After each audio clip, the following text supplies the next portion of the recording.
नमस्कार। आशा करता हूँ आप सब स्वस्थ, सुखी और कुशल मंगल होंगे। आज का जो मेरा वीडियो है ये भारत के सभी लोगों के लिए और सनातनियों के लिए ऐसा वीडियो है जिसमें मैं चीन को दिखा के कुछ आपको ऐसा दर्शाना चाहता हूँ कि क्या चीजें शायद भारत में भी हो सकती है। शायद आपको पता ही होगा कि चाइना में आज की डेट में रियल एस्टेट सेक्टर में कोलैप्स हो रहा है। जी हाँ, चाइना का प्रॉपर्टी मार्केट पूरी तरीके से कोलैप्स हो गया है और अब इसकी बहुत बड़ी इम्प्लीकेशंस आ रही हैं। चाइना में रफली अगर आप लगाएं तो चाइना की जीडीपी का कंजम्पशन का करीब 30 से 35% डायरेक्ट कोरिलेशन प्रॉपर्टी का है। चाइना में एक मकान बनाना बहुत बड़ी बात है और चाइना में ऐसे लोग अक्सर होते हैं जो अपनी लाइफ टाइम की सेविंग्स को ही फ्यूचर की पेंशन, क्योंकि पेंशन अगर उन्हें मिले ना मिले उसके लिए एक मकान बनाते हैं। तो ऐसा हो सकता है आपने एक मकान बनाया और आपने उसके बाद 2 और मकान बनाए ताकि आप ये सोचते कि उस मकान की रेंट, उन मकानों की रेंटल इनकम में आप जी सके। और ये जो है ये प्रॉपर्टी सेक्टर में बहुत बड़ा कोलैप्स हो रहा है। अगर आप हमारी कभी भी इतिहास पढ़ें तो आप देख सकते हैं कि किसी भी कोलैप्स से पहले उससे बहुत बड़ा एक बबल आता है। जैसे कि 1995 में मेक्सिको का पेसो क्राइसिस था, या थाईलैंड का 1997 का फाइनेंशियल क्राइसिस था, या यूएस का सब प्राइम मॉर्गेज था 2008 का, या स्पेन का 2009 का फाइनेंशियल एंड इकोनॉमिक क्राइसिस था। इन सभी से पहले इन सेक्टरों में प्राइवेट सेक्टर का खूब सारा पैसा आया था। मतलब प्राइवेट नॉन फाइनेंशियल सेक्टर से लोग पैसा ले रहे थे और उस पैसे को जीडीपी में डाल रहे थे। अगर मैं आपको आराम से समझाऊं तो ऐसे है कि आप किसी एक ऐसे आदमी के पास जाएं जो ब्याज पर पैसा देता हो, आप उससे पैसा लें नकद ब्याज में और फिर आप जाके रियल एस्टेट में जाके उस पैसे को घुसाएं। अब क्या हो रहा है कि ये जितना भी 2 नंबर का पैसा है ये धीरे धीरे उस सेक्टर से बाहर आ रहा है या उस सेक्टर के करेक्शन में फंस रहा है। जैसा आप समझ ही सकते हैं कि चाइना में करीब 10% का ड्रॉप हुआ है सिर्फ होम प्राइसेस में, अगर आप इस साल के दिसंबर को पिछले साल के दिसंबर से कंपेयर करें। और अगर आप इसी साल का डेटा देखें तो चाइना में कुछ शहरों में 31% तक करेक्शन हुआ है होम प्राइसेस में। मतलब अगर आप चाइना के किसी टियर 3 शहर में रहते हैं और आपने 1 करोड़ का मकान लिया है तो हो सकता है कि साल के आखिर तक पहुंचते पहुंचते वो मकान सिर्फ 69 लाख, मतलब 70 लाख तक ही पहुंच जाए। ये बहुत बड़ा प्रॉब्लम है, ये मानते हुए कि अगर उन लोगों ने अपने एंड ऑफ लाइफ, अपने पेंशन के टाइम पे ऐसे मकान खरीदे हैं ताकि वो उसकी रेंटल इनकम में रह सके। अब आप सोच रहे होंगे कि इतना बड़ा बबल क्यों है। ये मोटा मोटा आप ये लगा सकते हैं इतना बड़ा बबल इसलिए है क्योंकि साल 2001 से लेके साल 2017 तक ही, आज से 6 साल पहले तक ही चाइना के रियल एस्टेट प्राइसेस 700% बढ़ चुके थे। और अगर आप ये लेके चले कि इतना बड़ा करेक्शन आ रहा है तो आप मोटा मोटा ये लगा सकते हैं कि आज की डेट में अगर प्राइसेस गिरना शुरू होते हैं 2024 में और वो सिर्फ साल 2007 तक के लेवल में, मतलब आज से करीब 17-18 साल पुराने लेवल पर ही जाके गिरे, तो वहां पे भी उस मकान की वैल्यू 70% गिर जाएगी। मतलब आज की डेट में 2024 में आपने कोई मकान जाके 10 करोड़ में खरीदा और कुछ ही सालों में उस एक बहुत बड़ा रिसेशन और उसमें करेक्शन हुआ, तो हो सकता है वो 10 करोड़ का मकान जो है वो सिर्फ 3-3.5 करोड़ का रहे। और अगर उसमें वर्स्ट केस करेक्शन आया, मतलब साल 2001 तक के लेवल तक का करेक्शन आया, तो वो 10 करोड़ का मकान सिर्फ 1 करोड़ का रह जाएगा क्योंकि उसके 90% वैल्यू खत्म हो जाएगी। पर आप सोच रहे हैं कि क्या ये चाइना के सारे शहरों में ही ऐसा कोलैप्स है? जी नहीं, चाइना के सारे शहरों में ऐसा कॉमन कोलैप्स नहीं है। चाइना का जो रियल एस्टेट का कोलैप्स है वो सिर्फ टियर 2 और टियर 3 सिटीज में हो रहे हैं। क्योंकि असल में क्या है, आप सोचेंगे ऐसा क्यों हो सकता है कि चाइना के टियर 1 सिटीज में कोलैप्स नहीं हो रहा है पर चाइना के सिर्फ टियर 2, टियर 3, टियर 4 और छोटे शहरों में इतना मैसिव कोलैप्स होता है। उसके लिए आपको यह समझना पड़ेगा कि चाइना की जो इकोनॉमिक एक्टिविटी है वो अभी भी बड़े बड़े शहरों में कॉन्सेंट्रेटेड है। मतलब शंघाई, बीजिंग, शेंजन, चेंगडू, ये जो ऐसे जो शहर होते हैं इनका बहुत बड़ा कंट्रीब्यूशन है चाइना की जीडीपी में। अगर आप चाइना के 48 बड़े लोकल मेट्रोपॉलिटन एरियाज को लें तो वो चाइना के 50% जीडीपी पे उनका भाग है। इसलिए चाइना में क्या होता है कि लोग अक्सर जाके इन बड़े शहरों में काम करते हैं क्योंकि वहां पे नौकरी होती है, वहां पे रहना महंगा होता है पर वहां पे अपॉर्चुनिटीज होती है, वो ग्रो कर सकते हैं और इसीलिए वहां के रियल एस्टेट सेक्टर में उतना बड़ा डिक्लाइन नहीं आया। पर प्रॉब्लम क्या होती है कि लोग छोटे शहर से बड़े शहर शंघाई में जाते हैं या किसी और बड़े शहर में जाते हैं, वहां नौकरी करते हैं। कई ऐसे लोग होते हैं जो टियर 3, टियर 4 सिटी में अपने नेटिव प्लेस पे जाके मकान भी खरीद लेते हैं। और अब मुश्किल ये हो गई है कि शंघाई में तो खुद किराए में रह रहे हैं ये सोच के कि उनके टियर 3 या टियर 4 सिटी की प्रॉपर्टी बच जाएगी, पर वो सिटी की प्रॉपर्टी का वैल्यूएशन इतनी जल्दी डिक्लाइन या डिटीरिएट हो रहा है कि आज की डेट में उन लोगों की उन प्रॉपर्टीज पे लोन ज्यादा बढ़े हैं और उन प्रॉपर्टीज की वैल्यू कम है।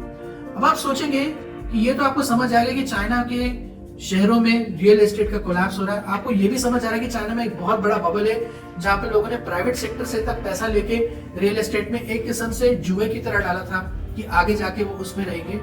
पर इससे चाइना की जीडीपी पे क्या असर पड़ रहा है? चाइना की जीडीपी असल में 5.2% ग्रो करेगी, ये चाइना ने कहा है 2024 में। और आप सोच सकते हैं कि चाइना ने ऑलरेडी ऐसा कैसे कह दिया है। ये इन्होंने ऐसा इसलिए कह दिया है क्योंकि चाइना में दूसरे देशों की जगह चाइना में जीडीपी का जो नंबर होता है वो एक टारगेट की तरह भी लिया जाता है। मतलब अगर आज की डेट में आप किसी राज्य के चीफ मिनिस्टर, मुख्यमंत्री हैं, तो आपको सीसीपी पार्टी से एक टारगेट मिलेगा कि ये नंबर आपको अचीव ही करना है, नहीं तो आपकी नौकरी नहीं बचेगी, आपकी पेंशन नहीं आएगी। तो अक्सर क्या होता है कि इस नंबर को अचीव करने के लिए लोग झूठे मूठे नंबर्स लगा देते हैं और उससे पूरी चाइना की जीडीपी बन जाती है। इसका सीधा उदाहरण ये है कि साल 2030 तक आईएमएफ और वर्ल्ड इकोनॉमिक फोरम ने पहले ही बोल दिया है कि इंडिया, भारत दुनिया का ग्रोथ इंजन होगा। भारत की 6% से ग्रोथ होगी, जबकि अगर आप सोचें कि साल 2013 में, आज से करीब 10 साल पहले ही चाइना की ग्रोथ रेट तो 8% होती थी। पर आईएमएफ और वर्ल्ड बैंक कह रहे हैं कि चाइना की ग्रोथ रेट अब सिर्फ 4% ही होगी। इसका मतलब ये जो टारगेट है, इससे बहुत बड़ा असर पड़ रहा है पूरे चाइना के ऊपर। और ये असर तो मैंने आपको समझा दिया। मैंने आपको समझा दिया रियल एस्टेट में क्रैश हो गया, मैंने आपको समझा दिया लोग लोन लेते थे, मैंने आपको समझा दिया कि कैसे चाइना के कुछ ही शहरों में सारी इकोनॉमिक एक्टिविटी कॉन्सेंट्रेटेड है, और मैंने आपको ये भी समझा दिया कि इससे लोगों को बड़ी प्रॉब्लम होती है। पर ये मैंने आपको सिम्टम्स बताए हैं। असल प्रॉब्लम क्या है? असल प्रॉब्लम ये है कि चाइना की पिछले साल 20 लाख लोगों से 2 मिलियन से जनसंख्या कम हुई है। China is now ageing, China में अब पॉपुलेशन डिक्लाइन हो रहा है और इसका इम्पैक्ट चाइना के दूसरे कई सारे सेक्टर्स में दिख रहा है। ये प्रॉब्लम ऐसे शुरू हुई है कि चाइना में आज की डेट में 1000 लोगों में सिर्फ 6.4 मतलब 6.4 ही लाइव बर्थ्स होते हैं। आज से कुछ साल पहले, करीब आज से 25 साल पहले तक ये नंबर चाइना में करीब 22 से 23 होता था। और 1970 मतलब डेंग झाओपिंग की वन चाइल्ड पॉलिसी से पहले तक ये नंबर 43 लाइव बर्थ्स होता था, 42 से 43 लाइव बर्थ्स होता था। मतलब 85% कोलैप्स हो गया है।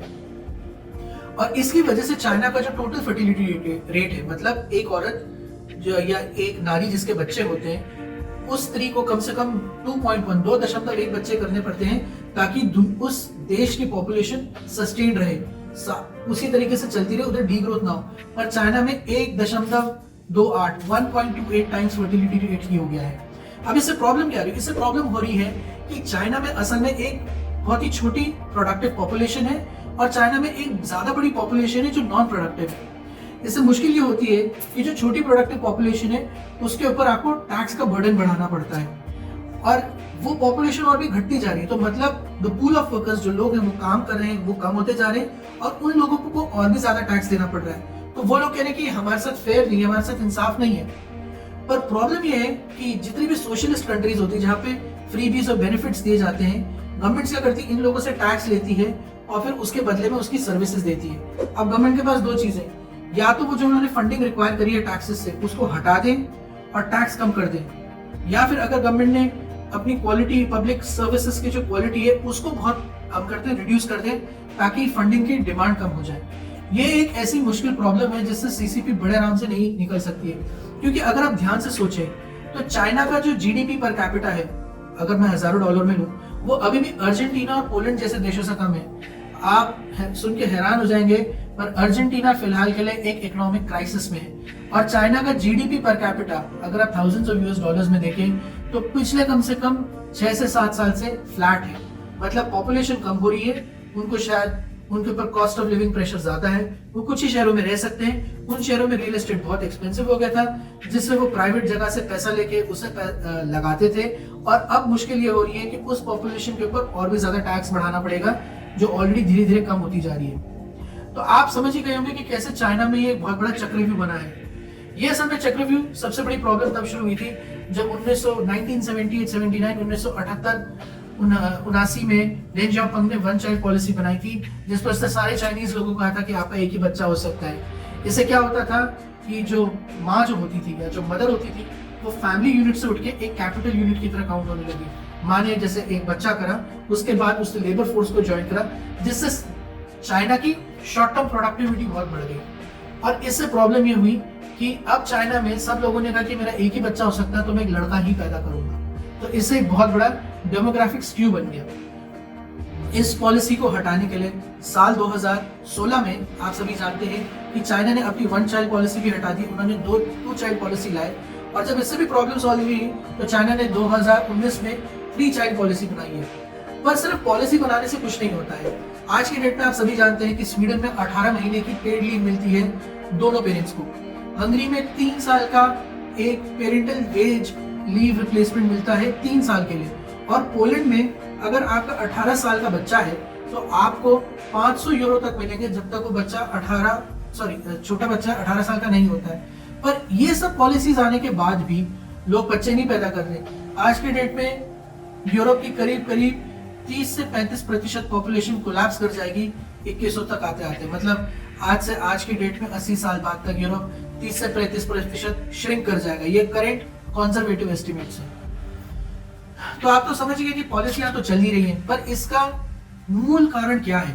ऐसा क्या कारण है जिसकी वजह से लोग आज की डेट में वहां पे बच्चे नहीं पैदा कर रहे? उसका मूल कारण यह है कि चाइना में एक बहुत बड़ा अनएम्प्लॉयमेंट रेट है। चाइना में करीब 20% का अनएम्प्लॉयमेंट रेट है जो डिक्लेयर था। गवर्नमेंट ने वो नंबर्स डिक्लेयर करने बंद कर दिए हैं। चाइना एक बहुत ही हेवीली एक्सपोर्ट लेड इकोनॉमी थी और आज की डेट में मशीन लर्निंग एंड ऑटोमेशन की वजह से कई सारे छोटे शहरों में अब नौकरियां भी नहीं बच रही हैं, जिसकी वजह से धीरे धीरे एक बहुत बड़ा कोलैप्स की तरफ चीन जाता जा रहा है। और ये इसलिए हो रहा है क्योंकि चाइना ने अपने पिछले कई सालों से जानबूझ के उन्होंने एक ऐसा सिस्टम बनाया था कि वो एक एक्सपोर्ट लेड इकोनॉमी बन गए थे, जहां पे उन्होंने आर्टिफिशियली अपनी लेबर की जो कॉस्ट थी, वेजेस को डिप्रेस करा था, मतलब तनख्वाहें कम कर दी थी ताकि चाइना दुनिया में जाके एक्सपोर्ट कर सके और वो एक्सपोर्ट बहुत ही सस्ता पड़े। वो इतना सस्ता पड़े कि दूसरे कंट्रीज में प्रोडक्ट की अफोर्डेबिलिटी हो जाए और इससे उनकी खुद की जनसंख्या, उनके खुद के लोगों का एक्सप्लॉयटेशन या शोषण हुआ है। अब ये तो आप समझ ही गए होंगे कि चाइना में इस वजह से आर्टिफिशियली तनख्वाह को डिप्रेस भी किया गया है, रहना भी बहुत महंगा है, रियल एस्टेट पे बहुत सारा ब्लैक का पैसा भी गया हुआ है और चाइना की पॉलिसीज भी कारगर नहीं हो रही है। पर इसमें आखिरी बड़ी प्रॉब्लम ये है कि China is the second most costly country to raise a child. China दूसरे नंबर में ऐसा देश है जिस दर बच्चा पैदा करके उसको पालना पोसना बड़ा करना बहुत बड़ी प्रॉब्लम है। और वो इसलिए है क्योंकि आप जीडीपी पर कैपिटा का 6.9 ऑलमोस्ट 7 टाइम्स खर्च करते हैं एक बच्चे को पालने में। जर्मनी में सिर्फ 2 गुना है, ट्वाइस है, एंड फ्रांस में सिर्फ करीब 3 गुना है। मतलब चाइना में बच्चे को पालना पोसना बहुत महंगा है। और इससे अब प्रॉब्लम ये होती जा रही है कि जो फैमिलीज हैं उनसे ये कॉस्ट बेयर नहीं किया जा रहा है। आज की डेट में चाइना में अगर किसी बच्चे को सिर्फ 17 साल तक की उम्र के लिए पढ़ाना है तो आप $70,000 तक खर्च कर सकते हैं, और अगर उसकी ग्रेजुएशन करानी है तो आप $1 लाख मतलब करीब 82 लाख रुपए तक खर्च कर सकते हैं। तो ये एक बहुत बड़ा इशू है। पर ये तो मैंने सारी वो बातें बोली हैं जो नंबर्स में है। चाइना में असल में एक बहुत बड़ा सोशल डिवाइड भी है। सोशल डिवाइड ये है कि जब लोगों को वन चाइल्ड पॉलिसी में एक ही लड़का जो लोग चाहते थे पैदा हो करे, तो उस लड़के से बड़ी सारी एक्सपेक्टेशन बढ़ गई। ये जो लड़के थे, क्योंकि ये अपने दादा दादी, नाना नानी, मम्मी पापा दोनों की साइड से एक ही बच्चा होता था, तो इसके ऊपर 6 रिलेटिव्स का भार आता था। और जो लोग, क्योंकि चाइना में इन्हें कहते हैं अनमैरिड वुमेन या लॉस्ट वुमेन, जिन लड़कियों को लड़के नहीं मिलते थे, उनके पेरेंट्स ये कह के उन लड़कियों के नाम पे प्रॉपर्टीज करते थे कि अगर लड़का उनसे शादी करेगा तो उसे प्रॉपर्टी का हक तो मिलेगा लड़की के थ्रू, तो उसे तभी मिलेगा जब वो अपने माँ बाप को छोड़ के लड़की के माँ बाप की तरफ ज्यादा ध्यान दे।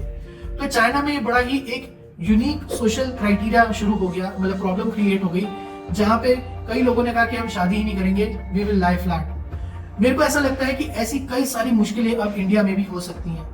आने वाले दशक में आपको पता चलेगा कि कैसे कैसे लोग ऐसी मुश्किल का सामना करेंगे, और शायद ऐसा हो सकता है कि हमें हमारी सोसाइटी में ऐसी प्रॉब्लम ना आए, हमें भी कई सारी अपने रूल्स एंड रेगुलेशंस को चेंज करना पड़ेगा।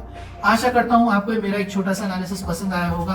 अगर पसंद आए तो प्लीज इसे लाइक, शेयर और सब्सक्राइब करें, कमेंट करें, क्योंकि आपके कमेंट पढ़ के मुझे और सारे वीडियोस बनाने का आइडिया आते हैं। धन्यवाद।